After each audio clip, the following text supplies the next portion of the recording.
All right, we're back here at Nerd Rage Gaming, ready to start round 2 of the Modern 10K. I'm here with Drake Sasser, and this round we're going to see Will Krueger, who is, what did we just say, 15th on 15th on the seasonal. On the Season 2 leaderboard, so a few slots above Rodney, trying to also lock up a slot. Now, he was the MVP last year, the #1 overall on the leaderboard, so he's got some work to do to catch up to that spot, the lofty marks he set last year.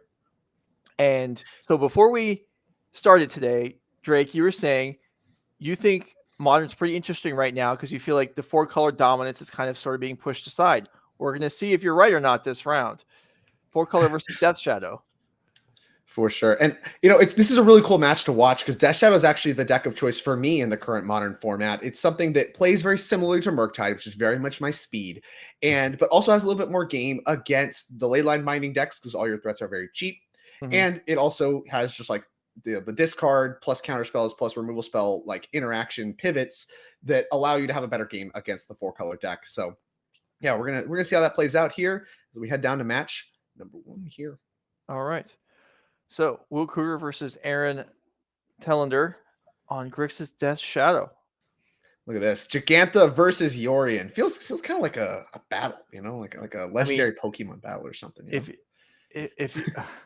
if you're on a companion battle here, I don't know. I feel like there are more good Yorion decks than there are good Jegantha decks, but we're not talking about that, Joe. We're talking about the companions versus each other. We're looking at Jegantha, 5/5 on the ground versus a 4/5 in the air.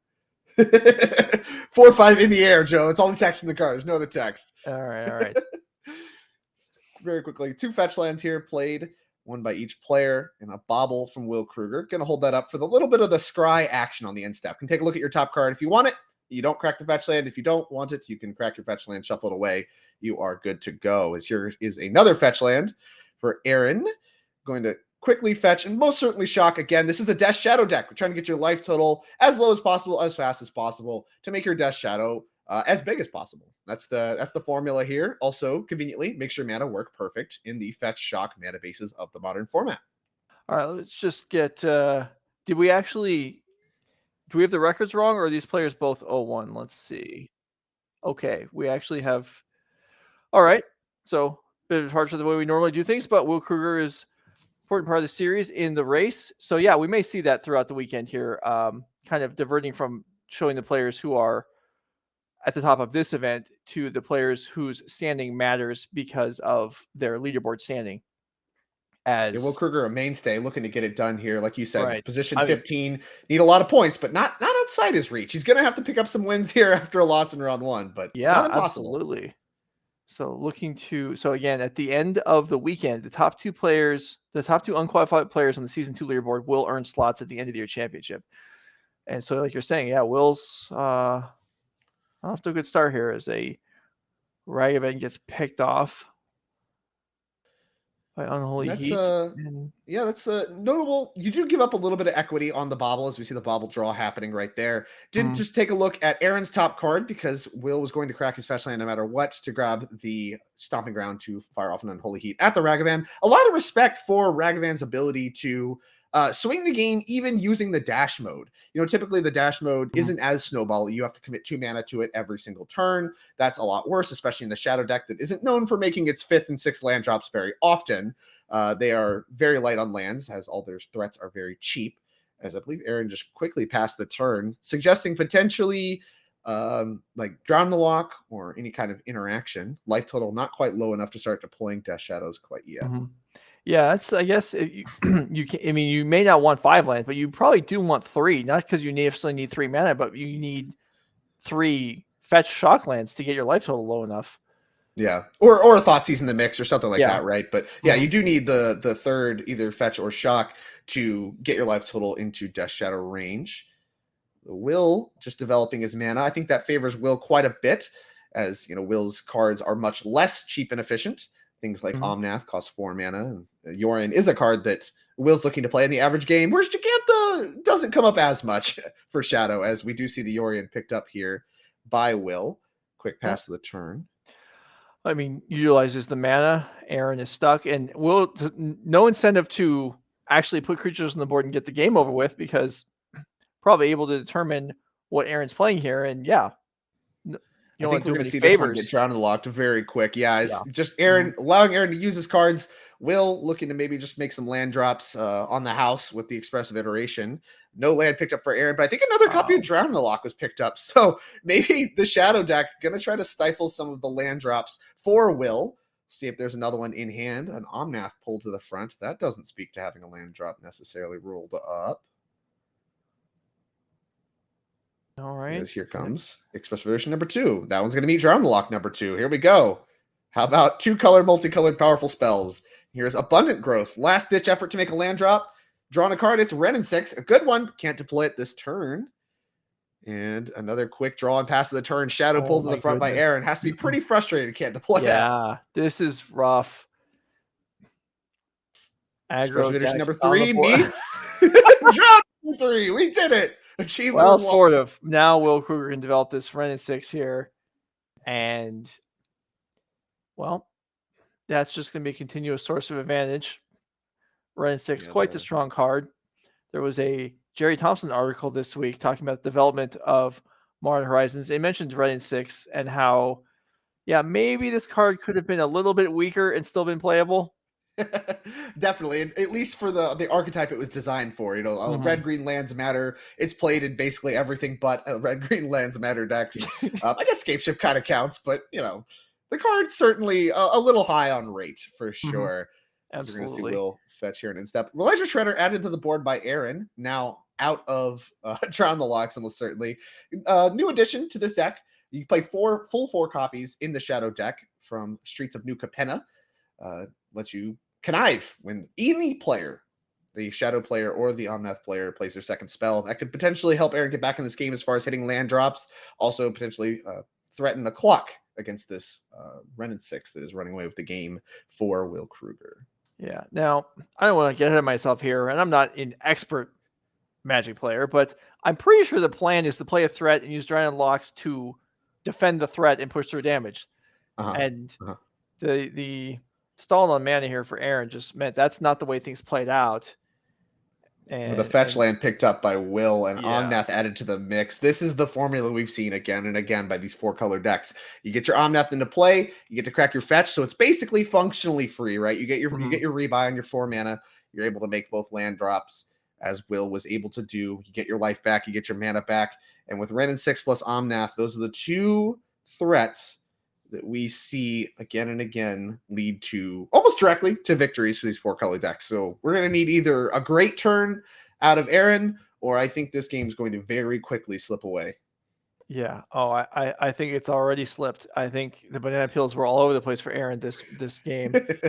Ledger Shredder, the connive draw.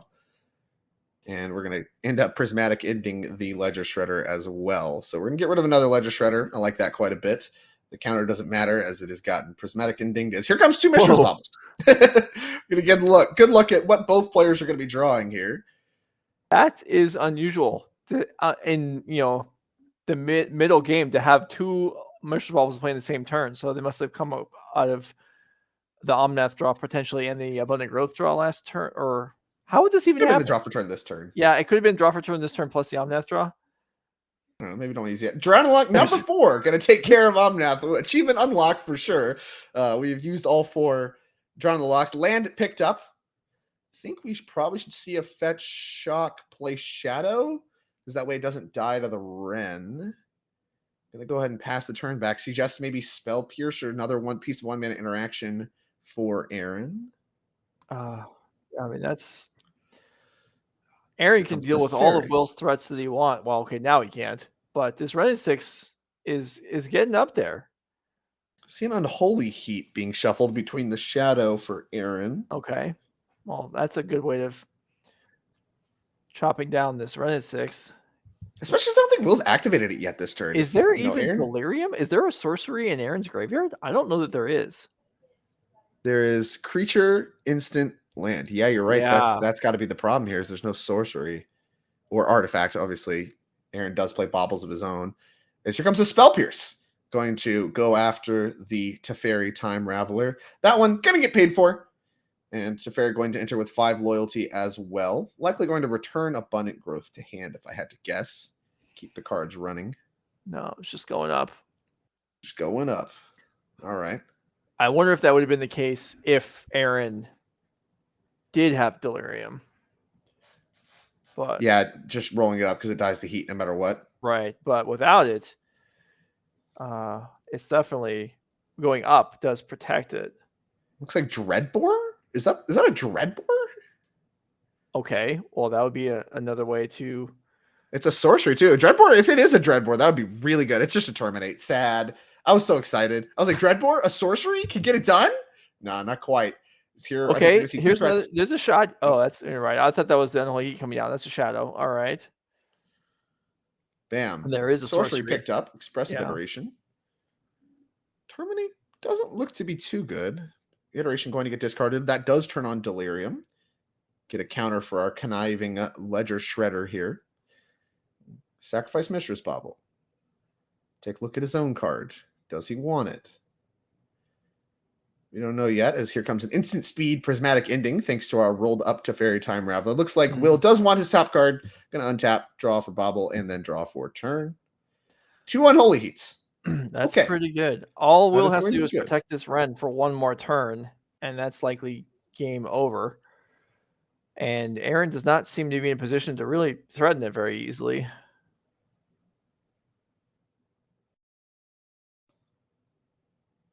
Will is playing a counterspell variant of the 4-color deck, although I don't believe he has one in hand. So this conceivably still could get broken up. And there is the resetting of Abundant Growth that you speculated on last turn. It does happen now. Yeah, go ahead and pick up a land. I think Will here kind of recognizing that, he's very clearly in the lead. Just quickly, take your game actions quickly. He knows that 4-color can go for a long time after it begins to win the game. Gonna go ahead and try to take these game actions as quick as possible. Make sure he doesn't make any mistakes and lose the game that he shouldn't be, but also that it is time to pick up the pace because he needs to actually begin to win the game. As here comes Yorion, going to flicker to Fairy, reset its loyalty, and reset the 2 Abundant Growths onto the fetch lands and draw 2 additional cards. All right, Aaron. Yeah, nothing went right for Aaron that game. Really, from the jump, with missing the 3rd land and being stuck with Death Shadows in hand. And it never really got any better as Ren 6 just ticked all the way up. And that's not something that's realistically beatable unless you're right on the verge of winning. And obviously, Aaron was nowhere near that. All right, so let's go ahead and take a look at some deck lists here. We've got Aaron Telander's Grixis Death Shadow deck. A good set of early threats. We just didn't see that. We saw one Ragavan, I guess. Yeah, right? One Ragavan. It got dashed. That one very quickly got heated. So needed that one to live maybe and find some lands in order to reset. But yeah, they play a lot of threats, actually. Even if you compare it to the Murktide deck, you're looking at 4 Shadow, 4 Ragavan, 2 copies of Dragon's Rage Channel in this particular deck. And then for your 2 mana spells, you got 4 Ledger Shredder and 2 Kroxa, Titan of Death's Hunger, being able to supplement some threats there as well. Notably, we saw Aaron play 5 counterspell effects in game 1. That's all of them. 4 on the Loch, 1 Spell Pierce. That was all. Not traditionally very counterspell heavy. Like I said, they try to take a multi-pronged approach with the discard and removal spells and counterspells. The sideboard options here, very good for the 4-color deck. It's a known quantity in this format. You see 2 copies of Tourach. That card exists basically entirely for this matchup. Having protection from white matters a lot. The Hymn to Tourach kicker ability is also very potent in this matchup as well. Likely see some additional copies of Dress Down come in. Very good at checking the Solitudes and the like, as well as giving you that potential explosive kill with your Death Shadows, turning them into 13/13s. So there's a lot of options here for Aaron. All right, so let's look at Will Krueger's 4-color control deck. We do see the one of Emrakul that has become stock. The 4 copies of Traverse to find it. Right, I was going to say what. So really, I feel like one of the differentiating factors in these 4-color decks is you have Traverse, you have Eldarmer's Call, you have Ephemerate. So it looks like we've got Traverse is the choice for Will Krueger. And notably, no copies of Fury either. I think that's one that is kind of in the flex slots of the 4-color deck. You see some people like their Eldamri's Calls, their Furies, and that those kinds of cards. And then you see the more streamlined down traverse versions that need to play things like additional baubles and dress downs and enchantments in order to fuel Delirium. And then they play less copies of things like Endurance, where there's only one. They play no Furies, and they plan for their traverses to just go find those cards when they need them. Right. And you do see one copy of Fury in the sideboard for a tutor target if you want to bring it in. All right, among the other options here. Yeah, 3 Veil of Summer, slam dunks. I don't think you want too much else, but Veil of Summer is really good. Maybe I could see Supreme Verdict being a card that Will would want to add here. But yeah, Veil of Summer is great. Gets that shadow, stops the counters, stops the Thoughtseize. Both of those are appealing attributes. All right, so we got game 2 ready to roll here. Aaron Telander looking for a little bit better follow-up than last game. As I mean, you can't really count on your first creature, going the distance, but the second creature being turn 7 or so is not going to cut it. Not the way you drew it up, and certainly not the way you want to sequence the interaction either. Here's Swamp Thoughtseize. A little bit of a better start. Just going to get a good look at the hand. First time on coverage for Aaron Telander at any NRG event. So excited to be getting it done here, hopefully, in game number 2. Thoughtseize a little bit of a better start as far as interacting with the 4-color deck, I think. But double red and 6 is not really what you want to see. You'd like to be able to take that and stymie it. Are we looking at... Now, I don't know the third card from the top of Will's hand, the red card. I'm not sure I recognize That's that Unholy one. Heat. Okay, so we're looking at What If It Hills, Abundant Growth, Unholy Heat, Ren and 6, 2 Ren and 6, actually. Was only 1 land.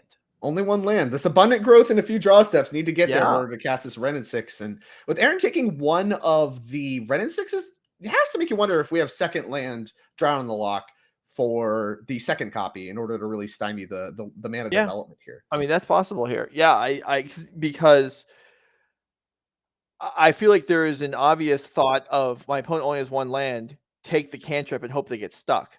Right. So Aaron is not going for that, which, I mean, is defendable because if they do draw the second land, then you just Thoughtseize the worst card in their hand, probably. Right, exactly. I think that's the big motivator is that they Island, second basic. Not really the way Aaron wants to develop the mana, but no land drop made for Will Krueger. And that's a pretty clear signal, I think, to Aaron as he deploys a fetch land. And no second land again, but another Ren. Another Ren and 6, yeah. Well, it's great for finding the third land drop, not so much the second one. And Aaron Telander, let's go. Put the pedal to the gas here. We need something. We need a threat. Will looking to potentially move to discards, I believe. Arguably, I guess, there's no reason to commit anything that's going to die to the Unholy Heat until Will Krueger stops discarding the hand size. Looks like we moved to cleanup and Aaron tried to fetch afterwards. Yeah, that's not how all this works. So we're going to go ahead and untap. I don't think it matters anyway. Normally you want to fetch shock in this matchup, even against the 4-color deck as it is. So not particularly going to matter too much. All right, there's a Tourach in Aaron's hand now, which is a nice one. But again, do you even play? Now, I'm a big proponent of letting my opponent discard as many times as they want to. I want to play the Expressive Iteration here. I think I want to find some amount of additional land drops and removal spells.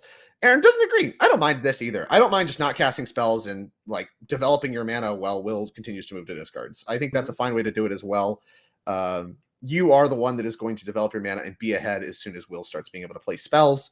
And the second Will plays a land, he's going to cast a Ren and 6. It's going to get countered, and then Aaron kind of gets home free on his untapped step. So I don't hate the way that Aaron's playing this. You don't need to get aggressive, even though it is attractive to start putting the pressure on once there's once Will's missing land drops. But if you see like that Prismatic Ending, right, just got discarded. If you'd played a 1-drop into it, Will just gets to cast that. Right. Instead, it got discarded, and that's an appealing way to do it. I'm definitely giving conflicting advice here. I'm like, oh yeah, let's go get aggressive. Oh, and by the way, let your opponent discard. You smell blood, Joe. You're like, get in there. Yeah. So I'm apparently no, suggesting both lines. But I like it. So here's the iteration that you're looking for. A land drop is made. Will Krueger draws and finds a land. Okay. So Krueger able to play Magic. Now we'll see what Will wants to do. Yeah, I like this. You don't want to start playing into the Drown and Locks and playing on Aaron's terms because you're so far behind on mana. You need to kind of flip the script here a little bit. And Will drew a copy of Icefang Quaddle, which is actually going to allow him to do that a little bit. Start using the mana on Aaron's instep and then untap and maybe be able to deploy something like a Wrenn or whatever. All right. So second Blood Crypt here for Aaron. Will with obviously 7 cards in hand. So ideal for Aaron is probably just a creature. Yeah, I'm interested to see if we're going to maybe try to fire off the Tourach here. As here comes a 5th land for Aaron. We could potentially fire off the Tourach first and then play the Ragavan, I believe he picked up. And I think that's a pretty good way to begin to present a threat here. Sure. Tourach does. Here's a Kix Tourach. Let's go. Yeah, this is Veil of Summer at the ready. Summer, yeah, there it is. Ooh. Spell Piercer would be great. I don't think Spell Piercer is normally very good in the matchup, but it would be good here. Yeah. All right. So Veil does resolve. Tourach is in there. Doesn't get to grow. Just honestly, not a complete loss for Aaron. Yeah, sure. It's like you okay. have your protection from White Threat in play. It's going to be hard to kill. Yeah. Will didn't get to deploy his Icefang this turn. He had to do the Veil thing instead. And what you really traded for it was a kicker ability that makes Will discard cards, but he already has a ton of cards in hand. He probably has cards he doesn't mind getting rid of anyway. It's not like he has lands. So like, I think you can't be too upset, even though that looked like a really big blowout for Aaron. I don't even think you're that upset with the exchange. I guess, and you did get all the discards anyway. Will did discard 2 or 3 times to hand size, so yes, Tourach did get what it was coming for. Right. And here comes an Unholy Heat at the Ragavan. That's a little bit more frustrating because it does once again allow Will to use his mana as the second copy of Icefang drawn. That's not a land. I think Wrenn and 6 is going to be played pretty quick here, and it sure is. That's going to pick off the Tourach, which has only 1 toughness. Yeah, and that is a big problem because now you have no threats in play, facing down a Wrenn and 6, and a land was drawn. Thoughtseize looks like the pickup. All right. Well, Krueger is sitting on obviously the results of a couple. I mean, you just discard the hand size a few times, your hand's going to be stacked. And here we see Thoughtseize reveals Solitude, Double Quaddle, Wrenn and 6, and Omnath. Well, those are just all good cards. Those are all very good. Omnath, Solitude, probably the most attractive of the bunch. The Icefang's not worth a whole lot, especially with not really that many snow permanents quite yet. The additional Wrenn and 6, good to know about if you're planning on exposing a lot of resources to kill the first Wrenn and 6. But I think with the Ragavan currently in the graveyard, we don't really even have that. Let's see. All right. Well, where Aaron lands. There is only, I guess, there's only one other white card. So if Omnath is taken, then Solitude can't get pitch cast. All right. So Wrenn and 6 is a choice. Jegantha's picked up. So Aaron is thinking that Wrenn and 6 will be targeted at some point to get rid of it. Yeah. Gonna pick up Wrenn, pick up Misty Rainforest. That one's gonna enter play. Now, Will, with a variety of options, previously, missing land drops, now back in the game, looking at potentially multiple Icefang Quaddle turn or an Omnath turn. I think you want to play Omnath until you want to wait to play Omnath till the following turn. So I think the Icefangs are pretty attractive to have available in case of any Dash Ragavan shenanigans or what have you. Jegantha, not really terribly attractive to cast for Aaron. It's a way to use your mana so you have it available to you. As Aaron going to go ahead and pass the turn, suggesting a flood of Drown in the Locks again, potentially. Yeah, well, we saw that last game, and it didn't lead to a whole lot. So we're going to see just the unloading of the Quaddles here, probably from Mr. Krueger. And Aaron may have a dress down in hand, so we can trade that to negate one of the cards. Okay, actually, he's actually countering the first one here. Okay. The second one going to come down. We're going to counter that one too, potentially. Sure are. All right. 2 mana for 2 mana on each exchange. Denying Will some cards, although Expressive Iteration to pick up, that's going to be a big draw for both hitting land drops and recouping a little bit of card advantage.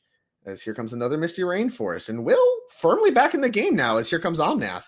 Drown in the Locks out of the way. Back in the game. Will is looking great now. Yeah, with the fetch land follow-up. should allow for deploying of multiple spells if he wants. I think he probably wants to hold some number of like the Expressive Iteration mix alongside.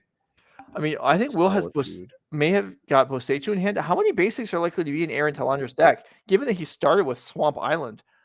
You can grab Shocklands with it, so I don't think you're going to be firing that off at Right. lands. But there should only be 2 basics. In fact, a lot of times they're down to only 1 now. As here comes a Drown the Loch number 3. Once again, Aaron very good at drawing Drown the Lochs, less good at drawing the threats. Omnath off the table. Very quickly, going to pass the turn to Will Krueger. Takes draw step. Bauble is the draw.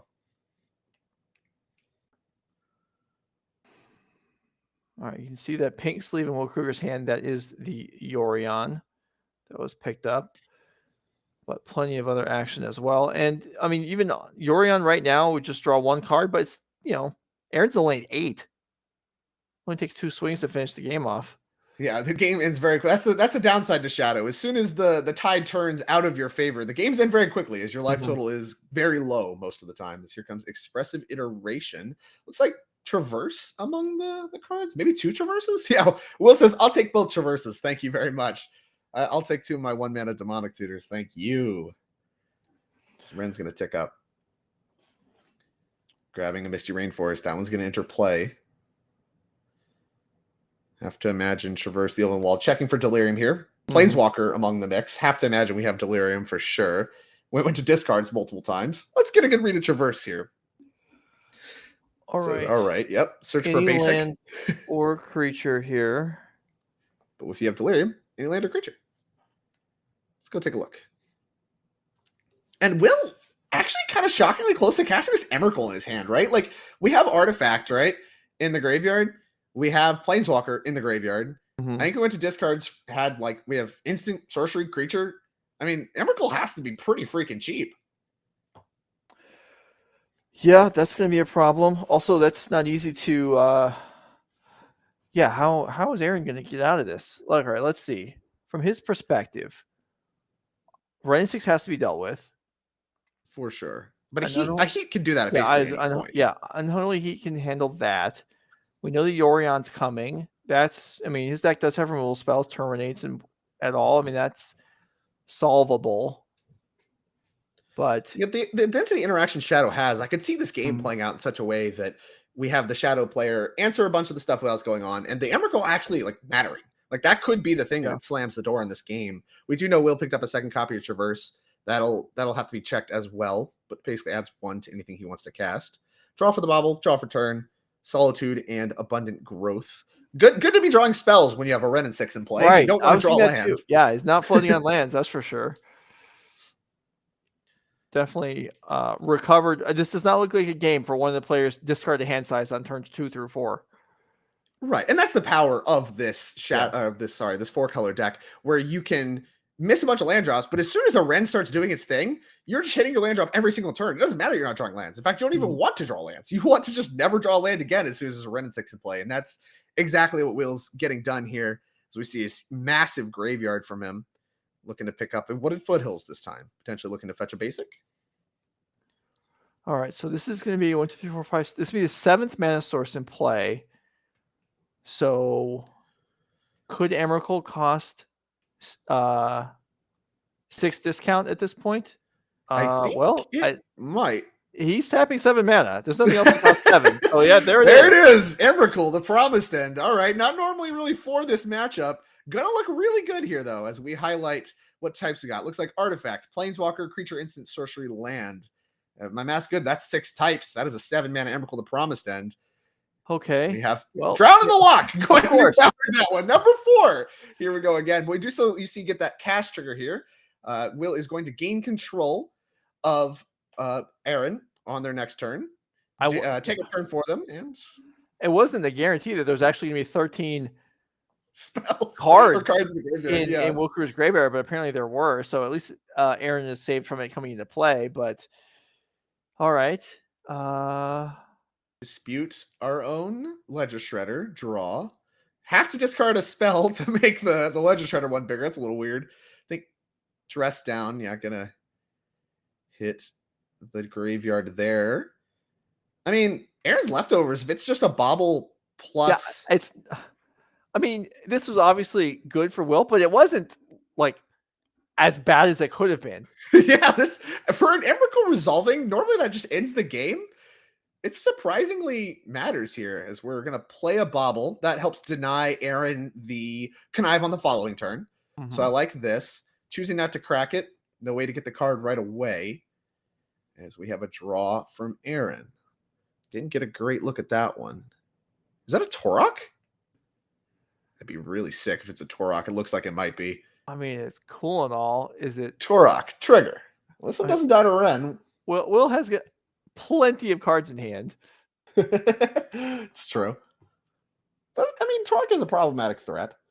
As we see, Will pull some Solitudes to the front. Potentially maybe looking to Solitude the Ledger Shredder before moving. Because if you discard both Solitudes, like, the Ledger Shredder is actually a real problem. I suppose. But pitch casting a Solitude and then two more cards. The pink sleeve, he's like, yeah, I guess you have to roll dice because you can't just pick a card.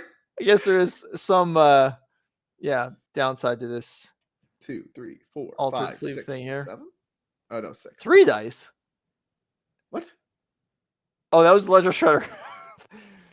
I got confused because all right, 7 anyway. 7, yeah. And then he said once you've done 7, pick one. There you go. Hit Beseju Yorion. Well, Yorion's out the way. It's one of the known quantities here. Tourach, 2 cards or 2 counters. And we're gonna go ahead and take a Bauble. Take a look at what's going on there. Here comes an attack. That one's gonna go at Ren. Now, lethal shot from the Tourach. Card coming from the Mishra's Bauble. Kroxa the draw. That grows Tourach. All right, we might be assembling something here. Okay.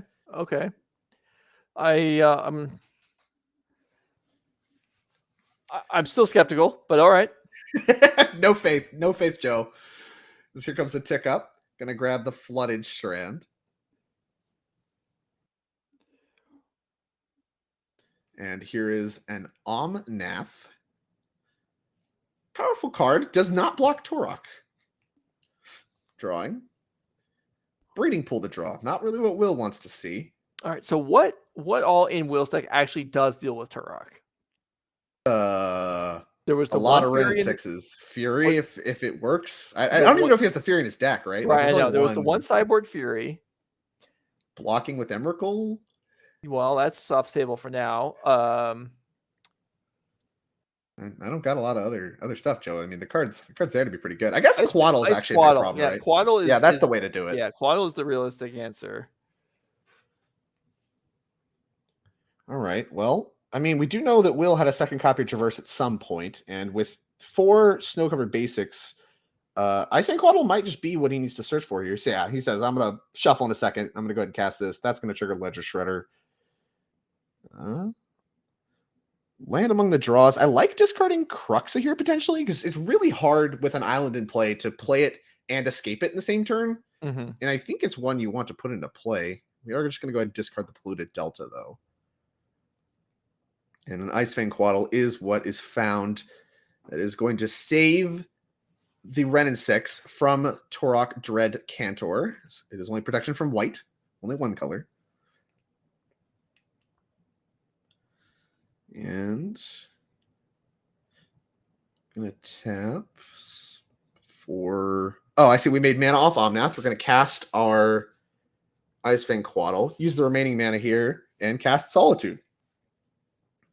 That's going to take care of Ledger Shredder. That one should be exiled. Go ahead and gain 2 life. Good. Yeah, I mean, it's not always the Omnath, but I mean, here it was a cantrip at 4 mana, but it's just these turns with the Omnath are so strong. Somehow stronger than the Emrakul turn by a fair bit. Yeah, what is yeah, all right. And Aaron sees the writing on the wall here. No way to get rid of the Icefang Quaddle means that Tourach is going to be stonewalled, and seeing the writing on the wall for the following turn with Omnath is going to go ahead and pick it up, and Will Krueger is going to win this. 2 games over 0 against Aaron Telander. Yeah, so Aaron's first feature match on the Energy Series does not end in glory, unfortunately, and Will Krueger's uphill climb to try and lock up a season to invite starts gaining some momentum, at least with all win after dropping the first round to get things going. but a long way to go for him. Long weekend for all these players, especially the ones actually trying to achieve, significant steps that just are a long ways off. All right, will you have backup match this round? Okay. Okay, so we are going to skip the replay. The players are just starting game 2, so we're just going to go right in live and pick it up from there. So let's go ahead and go down to the table. Awesome. Game number 2 here. Starting a little bit late, maybe? Yeah. Interested to see kind of what we got going on. I wonder if this wasn't a case where there was a deck check or something, then this game 1 was pretty lengthy. Yeah, for sure. That's even an understatement. This was a 27-minute game 1, it sounds like. Yeah. Okay, so we're going to see.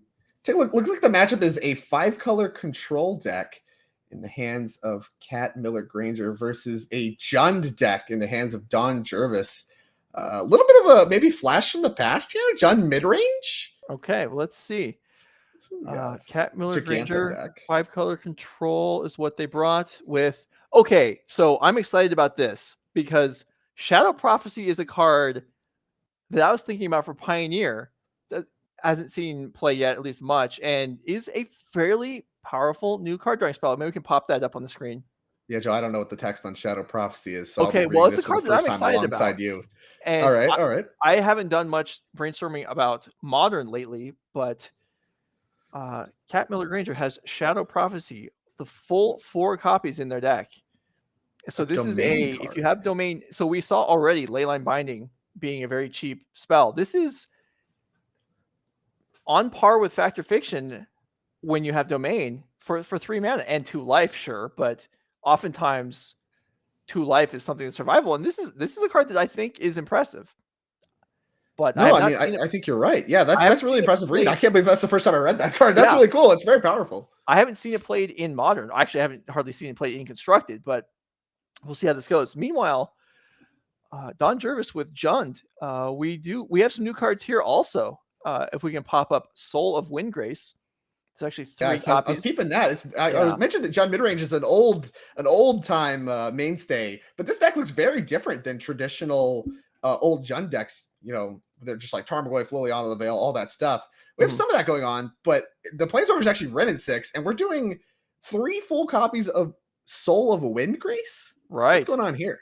Yeah, well, a lot.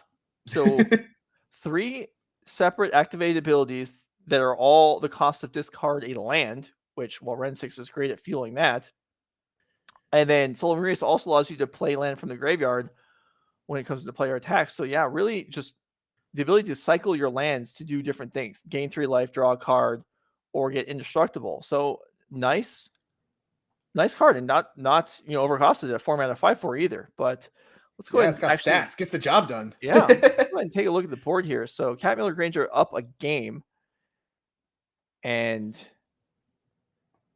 looks like 2 different Triomes in play. One of them is certainly Rogrin. I think the other one's Indatha. So Rogrin Triome, that's the Jeskai one, and Indatha, as you called out, is the Abzan one. 2 different Triomes in play. Have full domain, ready to go on your Shadow Prophecies. As far as doing the full Fact or Fiction mode, as you alluded to, looking at 5 cards, you get to take 2 of them, lose 2 life. Flavorful that the flavor text references Lord Windgrace. I think that's really interesting on Shadow Prophecy. A lot of Dominaria going on here. It's a little bit of fun flavor text. And here we see Endurance going to come down. That one does a good job of managing the size of Tarmogoyf, as Don Jarvis's graveyard going to get shuffled and put on the bottom of his library, and then a really good block for this Endurance. Beating. Yeah, and this is the kind of thing we see all the time against Dragonrage Channeler. And here with Tarmogoyf, shrinking the Tarmogoyf, then a block, and then... Can you get a great look at what that is? Is that another Tourach? Potentially. This is an art that escapes me, Joe. I mean, based on the way the cat is moving their cards around, I think this is another Tourach. It's just a different artwork one. That's cool. I like that artwork a lot. Although I'm partial to the old border one. Omnath and a land, 2 pretty good discards, I'd say, for a Tourach. Well, so this Tourach, I mean, this is the first time the Tourach actually came down relatively early in the game. It didn't get nailed by Veil of Summer here. So this is actually a pretty significant threat now for Don Jervis. For sure.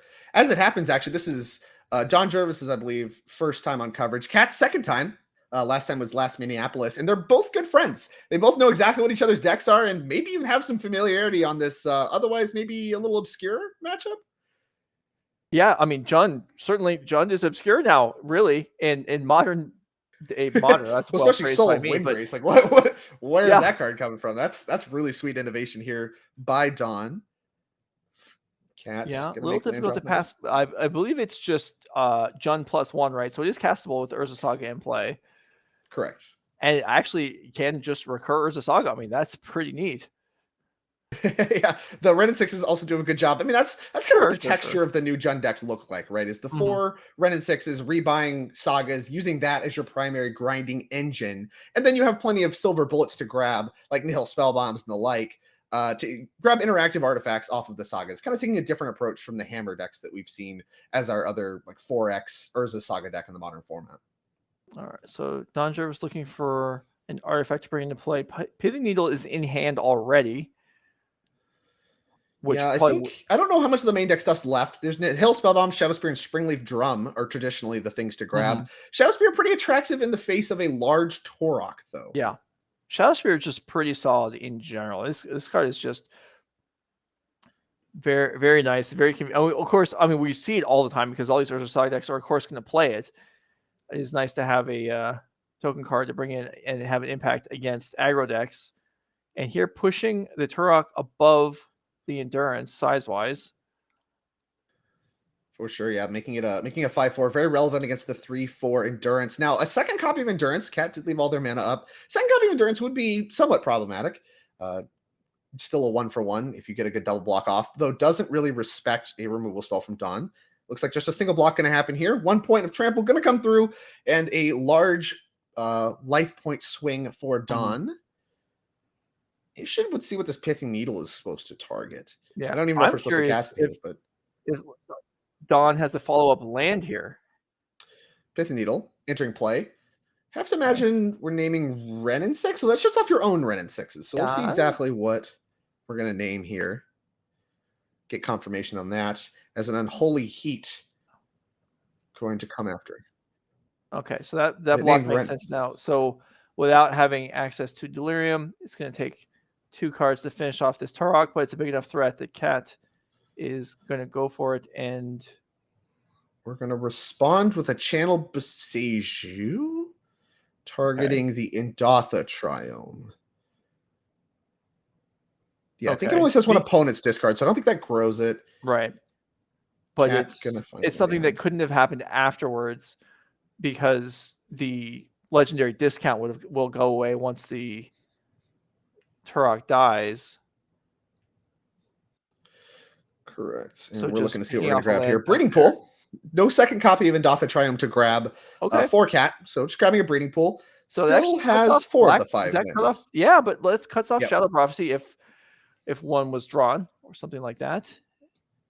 And yeah, so still okay. So that looked a little, optimistic, but it does pay off. Don Jervis does cut Cat off of black mana, cut off a color. That makes sense too when the Shadow Prophecies have to be very potent in this matchup, right? Any kind of divination effect against a Jund grinding strategy, traditionally very, very good. Cat now needs to find a copy of Abundant Growth to even cast it. And that's, I think, something very important for Don when his threats are being removed and he needs to have access. Here comes another Tourach. Good one to have as a follow-up once the first one gets answered, given that it is legendary. Indeed. And that's going to find a Solitude. Just get that out of the hand. And that way there's only 1 card discarded, only grows by a point. Solitude, of course, can't exile the protection from white Tourach, as Cat's going to quickly take another draw step here. Grindy matchup for sure. Yeah. Prismatic Ending, going to go after the Shadow Spear. Okay, that's something. And then we bought our Yorion. Draw step. It looks like another Boseiju for Dawn. So nothing to be gained here really by attacking, I suppose, as if these creatures just go by each other repeatedly, Cat's left will maintain its standing and Dawn's will slowly bleed down. I guess not even that slowly. Yeah. Well, we mentioned at the beginning of this match that we're seeing like a little bit of a companion matchup, but obviously there's other context that happens. We may actually, with all these resources deplenished and Yorion having no real good flicker targets, we might just legitimately see a Jegantha, and we sure do. Here comes Jegantha the Wellspring versus literally just a hard cast Yorion for no value. And here it is. The matchup, Joe. The matchup. Yeah, that's Oh no, but it exiles the Jegantha. That was something that, I mean, Don maybe realized that was likely to happen, but I guess if it does burn off the Yorion, because that Yorion blink effect was going to happen regardless. So maybe you'd rather lose Jegantha than a future Tarmogoyf or something like that. Well, it also like gives you a little bit of a life point buffer, right? Yes. Like if you get it out of the way, it's not like it's a high value card normally, Jegantha, but Yorion, if you're just sitting in this exchange here with Solitude holding back the Tourach and Yorion's able to just start attacking, you're going to start bleeding life total, like you said, fairly quickly. But if you make that exchange happen, you get an extra 5-point life buffer, and like it makes the Yorion come out a little bit faster, so they, Cat can't hold it and try to build up this abundant growth value, which we see drawn off the top, turning on Shadow Prophecy once again. Still only for 4, but a card that now is back on Cat's radar for being able to cast. Still only what for 4? Shadow Prophecy? Doesn't give all the land types, right? Abundant Growth lets you cast it for black. Yeah, okay. You still only get to look at 4 cards. Yeah. No domain left. So here's Tarmogoyf is the draw. That one's got to be pretty big, I imagine. There's an enchantment land in the form of Urza's Saga in the graveyard. Yeah, it's so maybe 5. I think, it's either 4 or 5. Okay. Don't know exactly what we're missing. Looks like instant sorcery, land, creature, enchantment. Looks like it should be 5. Unholy Heat, Prismatic Ending, Endurance, land, plus Urza's Saga. It should be a 5/6. This here is an attack for 7. Interesting. I think an easy block on the Solitude here. Yeah, what do we got here? Ooh, Dress down. Okay. That's a good one. At least no block with the Tarmogoyf. That would have been brutal. Does strip lifelink off, though. I think that's an exchange Cat's very happy to make. Also stops flying, but we have already made blocks. Here comes Dress Down. Draw a card. Solitude and Tourach going to trade. All right. 4 more points going to come through for Dawn. Tarmogoyf a 0/1 until end of turn. Another enchantment put in the yard. And here's a Wrenn and 6 follow-up to pick off the Tarmogoyf. Wow. That's nasty. Looks like... the Pithing Needle. Oh, it's Needle. Dang, look at us. Imagine having cards on the table. Yeah, that's... Well, that's a clutch Needle now. That Needle looks just Galaxy Brain. That Needle from 4 turns ago that did nothing saved the Tarmogoyf here, and that's obviously very relevant. This Tarmogoyf can either... Whoa, Cat's at 11. Do you attack... Do you kill the Wrenn 6? You do. It looks like the answer is yes, and that grows Tarmogoyf yet again. I believe the Tarmogoyf should now be a 6/7. I don't know exactly where we're at on if that Tarmogoyf die is being respected, but enchantment Planeswalker now added to the traditional. So this is something where I don't know. Personally don't like using Tarmogoyf dice because it's so easy to miss it growing if you're actually playing the match, and then you can find yourself not actually recounting the graveyard. You just look at the dice. If you're wondering what it is, it's 4/5. Okay, well, I'll respect that, and then it doesn't turn into being accurate. Looks like we're doing a Tarmogoyf die check anyway here. Yeah. Gonna go ahead and get a look, as I believe Don drew a second copy. Very, very powerful. And I think Cat's Graveyard has the full 6. Yeah, already dialed up. It sure does. So we're gonna get that updated to the full 6/7. I think that's the highest possible with no tribal. No, you can get an 8/9. So we're missing something. Yeah. Artifact. There you go. The artifact got exiled this game. Here comes a Solitude. Bang. So I guess Don here's a bunch of life. Yeah, he gains extra life more than you would have otherwise. And the follow-up Tarmogoyf going to be good. Can hold off the Solitude. We got an Unholy Heat to check the Yorion at this point. I believe Dawn. It's hard not to have Delirium when you have a Saga in your graveyard. Gonna pick off the Solitude instead. Okay. I mean, Tarmogoyf is still a 2-turn clock. So getting the Solitude... so big. Yeah, I mean, if the Solitude had been left and attacks back, gaining Cat enough life to make Tarmogoyf into a 3-turn clock. So this actually can get behind this choice. Yeah, I like this. Being able to get aggressive, like the 13 life is a really important number against a 4/5 Yorion. Mm-hmm. Looks like a Night of Autumn can interplay. Okay. Looks like Gain 4 life is probably the mode. Sure, I like it. We're in a racing situation. Let's gain some life. Well, I mean, if you're a Cat Miller Granger, I mean, you don't want to be dead to 2 swings from this Tarmogoyf here. So a blocker and an extra turn, regardless, that's a good deal. This Pithing Needle's not really doing much anymore since the Ren 6 died already. I mean, it did its job. All right, 3 no idea. Card entered. Is no idea, squee? Huh? It's a new squee. I think it's the new squee. It is. That's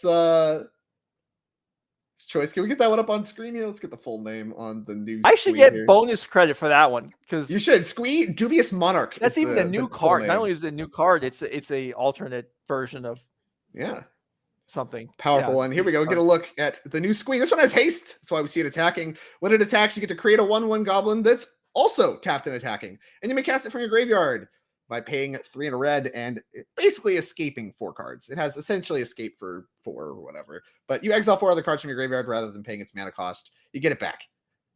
It's kind of like a Den of the Bugbear that keeps coming back. This is close. This is close. This Tarmogoyf is 6. This is an attack for 10, I think. Well, you have to imagine Cat has something. The attack with the Yorion, holding all the mana up.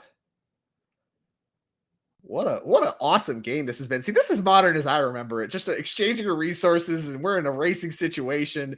You maybe new cards, but it is sweet. Here comes Leyline Binding. That one's going to come after Tarmogoyf. So that was a 10-point attack there with the second token being created. But Tarmogoyf will get wiped off the map here by the Leyline Binding. And result in just 4 points coming across. Don's still not dead, though. Yeah, Don gonna be able to live at 1. A crack for, as you said, 4 coming across with the removal of Tarmogoyf. And what's maybe we're talking about how much this costs? Yeah. Not sure. Oh, I see. We're reading the text to see if you Besage it, if it still exiles, and the answer is no, I believe. The new templating, all in one word, not an actual Oblivion Ring where it's 2 separate abilities, does allow you to blow it up with the trigger on the stack, and your creature stays in play, stays attacking, and that interaction right here might actually save Don this game. It definitely could. And you're right. Yeah. So I think you're right. Abundant Growth just allows the tapping for another color, so that Leyline should have cost more mana, but Cat having near infinite mana, nothing to do with it. Yeah, Don wins games too. Wow. Yeah. So the a Ren 6 would have finished Don off there, or any number of, well, I guess not too many things would have done the extra 1 damage. There's not a lot of burn in these 5-color decks, but okay, we're going to see another game here. For sure. And I want to call out a play that looked really weird to us in the casting booth. And maybe this is people that have not familiar with the 5-color control versus Jund Soul Windgrace matchup. The blowing up of the Yegantha Triome, notably the only black source from Cat, mattered a ton, honestly, throughout the entire course of that game. Requiring Cat to find an additional black. Now, they never drew the black cards, but it did wind up making Leyline Binding cost more, and if Shadow Prophecy came across, that mattered, and it required Abundant Growth to even cast black cards to begin with. A play that looked weird to us, and I think the usage of Besage really shows Don's familiarity with this matchup. Okay, so these players shuffled. What happened here? So they must have shuffled up really quickly, and then we had 2 cards that maybe got knocked over or something. It looks like we're just shuffling back in. So I assume they just got displaced by a bump. There's only, so give me that number again for production. 3 minutes left in the round. So that's why the players shuffled very quickly there, which makes sense. We got quick magic to play here. All right. Well, these 2 decks are not going to be especially adept at winning games in 3 minutes, but we'll see what happens here. Fetch land, go. Let's see. Fetch land, go. Or do we have a Thoughtseize action? Looks like we're going to fetch on our main phase here. Oh, this is where, so I mean, if this actually a Thoughtseize or something having here, this needs to be a spot where you just say, I'm Thoughtseizing, I'll tell you the land I'm fetching out, but I'll do it during your turn. So you can just show me your hand and we can get going. Because this, there's a honestly, Thoughtseize. With 3 minutes on the clock, this took too long. Yeah. Well, Cat respecting the time clock as well. I'm going to go ahead and fetch while the Thoughtseize process is happening here. Yeah. That's good. All right. They So we know have that we need to get this game over with here. Solitude, Endurance, Flooded Strand, Otawara, Prismatic Ending is the last card. Second to last, I'm not sure. That one's going to get taken. Makes a lot of sense. If you're playing us a Thoughtseize into some follow-up Tarmogoyfs to get this game over with quickly, Prismatic Ending, a problematic one, especially in the face of a Solitude that could, will gain you life or whatever, but at the cost of 2 cards. Datha Triome, the land fetched up. Need to get that black mana going. There's a Flooded Strand and a quick pass to the turn back. Boy, if you're trying to finish the game off real quick, the last thing you want your opponent to have is a 1-mana spell that kills anything. But yeah, for sure. Ranger may have a Leyline Binding in hand too. Although I guess it is not as permanent as Prismatic Ending because of something like Posechu, which can blow it up. So that matter quite a bit in game 2. Yeah. Here's a Springleaf Drum added to the mix. Unholy Heat among some other cards. Didn't get a great look in Dawn's hand. Well, Cat gonna quickly fetch. I think we'll see another Triumph fetched here. Springleaf Drum, not the ideal turn 2 play when you're in a hurry, but that's what Dawn has access to. All right. Soul of Windgrace, not a 2-mana spell. If that's what we're doing in this game, that would cost a little bit more mana. Here's a Breeding Pool fetched. Interesting to see no red yet. Breeding Pool over the Rogran Triome. There's another fetch land drawn. Windswept Heath. I see Endurance is a card that we can cast this turn. That could begin to get the game over really quickly and does a fair bit to mitigate the size of Tarmogoyfs, which is, I think, one of Dawn's better cards that he could have here. Right. So here's a Saga added to the mix. All right. And 2 mana. That looks like a Void Mirror.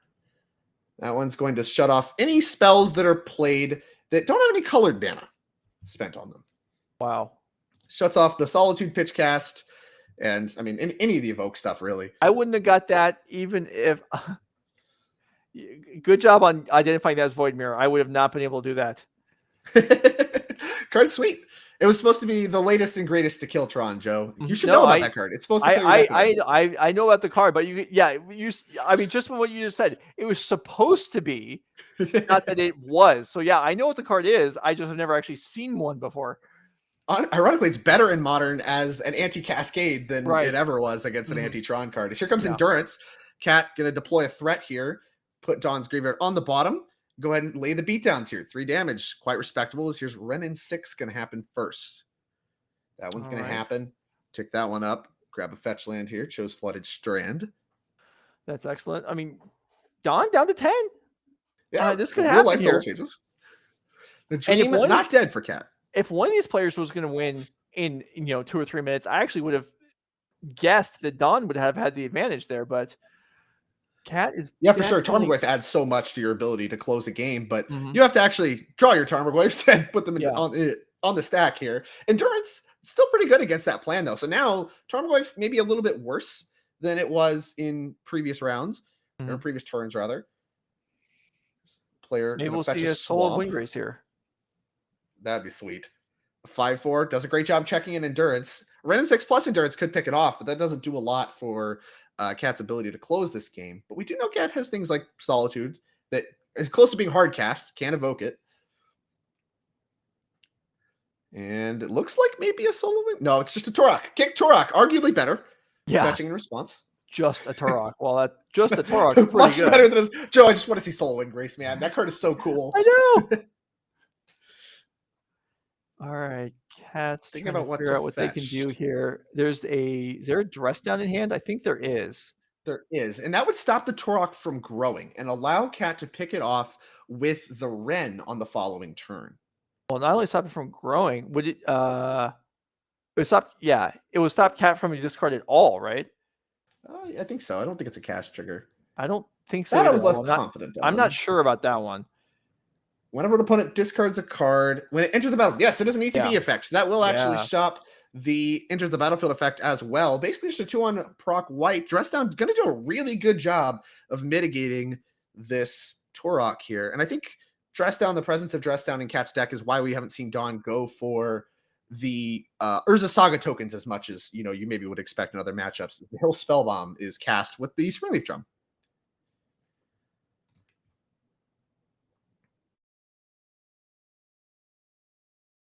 All right. And there is Odawara. Tick down, kill the Tourach like we predicted. Here's another attack for 3. That dress down can't be overstated how big of an impact that had there. Saved Cat 2 cards, allowed the Ren 6 to kill the Tourach, and cantripped in the first place. What a strong interaction that was. And Dawn's down to 6. Very powerful.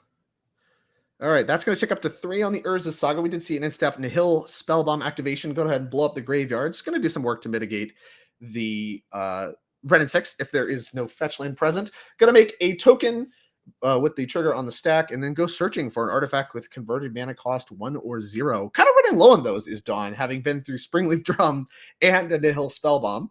Right.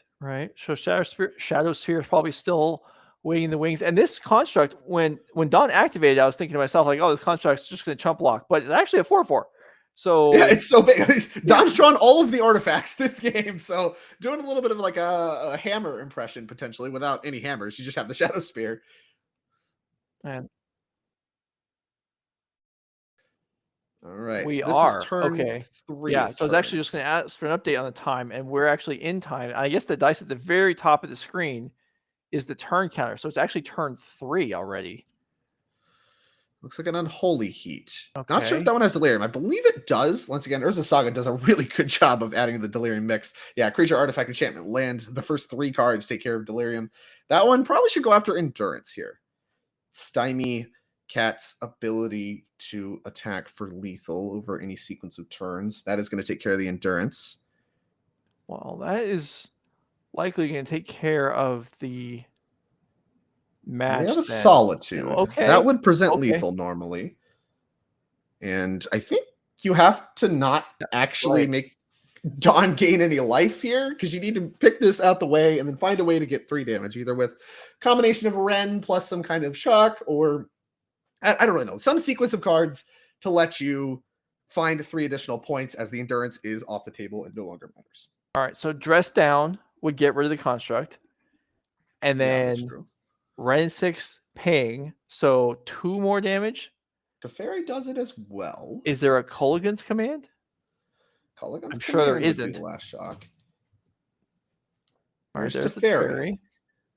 That one can return this token, draw a card.